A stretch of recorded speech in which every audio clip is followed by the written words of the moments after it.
নমস্কার বন্ধুরা, রুনাস কিচেনে তোমাদের সবাইকে স্বাগত। আজ আমি তোমাদের সাথে শেয়ার করব গোলাপ পেস্তা সাজানো নারকেলের অমৃত পায়েস। চলো তাহলে শুরু করি। আমি 800 মিলিলিটার দুধ নিয়ে একটি পাত্রে গ্যাসের ওপর গরম করতে বসালাম।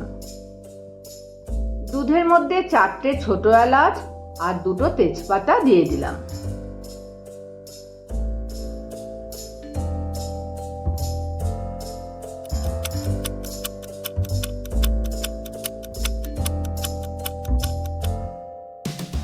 কুড়ি মিনিট আগে ভেজানো 25 গ্রাম কালো জিরে চাল আমি দুধের মধ্যে দিয়ে দিলাম।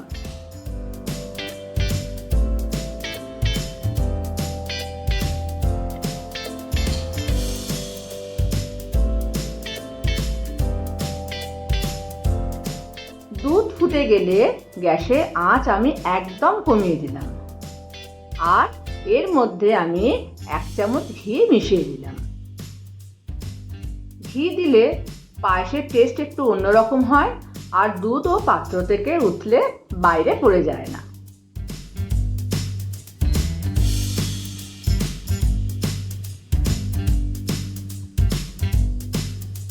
এবার মাঝে মাঝে হাতা দিয়ে আমি দুধটা নেড়ে নেব যাতে পাত্রের তলায় দুধটা না বসে যায়।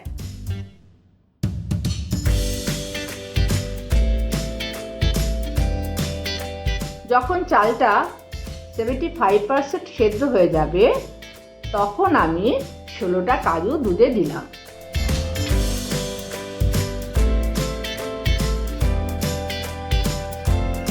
আর 2টো বড় এলাচের দানা বার করে দুধের মধ্যে মিশিয়ে দিচ্ছি। বড় এলাচের একটা সুন্দর গন্ধ আছে, যা দিলে এই পায়েসটা থেকেও একটা সুন্দর গন্ধ আসবে। এরপর আমন্ড স্লাইস করে আমি দুধের মধ্যে দিয়ে দিলাম।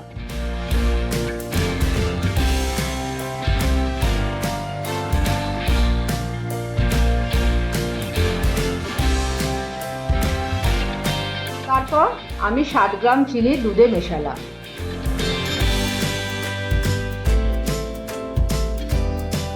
চিনি দেওয়ার পর দুধটা আরেকটু পাতলা হয়ে যায় চিনির রসে, এই জন্য আরেকটু ঘন করে তারপর আমি 8 বড় চামচ নারকেল করে আমি মিশিয়ে দিলাম।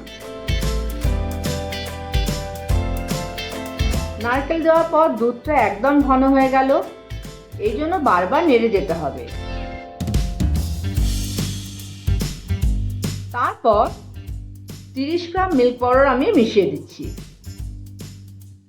আর ঘন ক্ষীর 1 চামচ আমি এই পায়েসের মধ্যে মিশিয়ে দিলাম।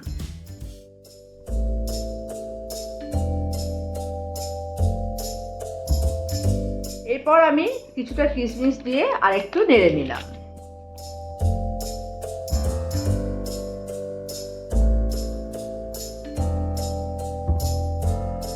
তারপর গ্যাসের ফ্লেম আমি অফ করে দিলাম।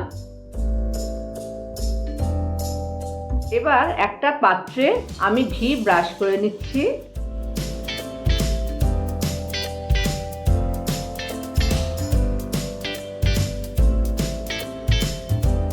আর এই নারকেলের পায়েসটাকে ঢেলে দিলাম।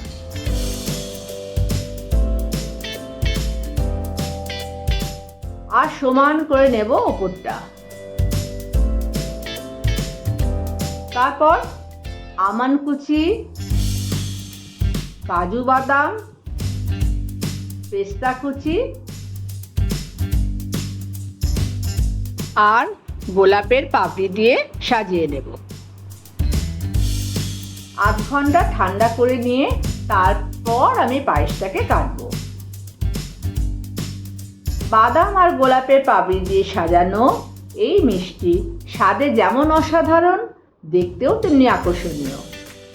উৎসব বা অতিথি আপ্যায়নের জন্য একদম পারফেক্ট একটা ডেজার্ট।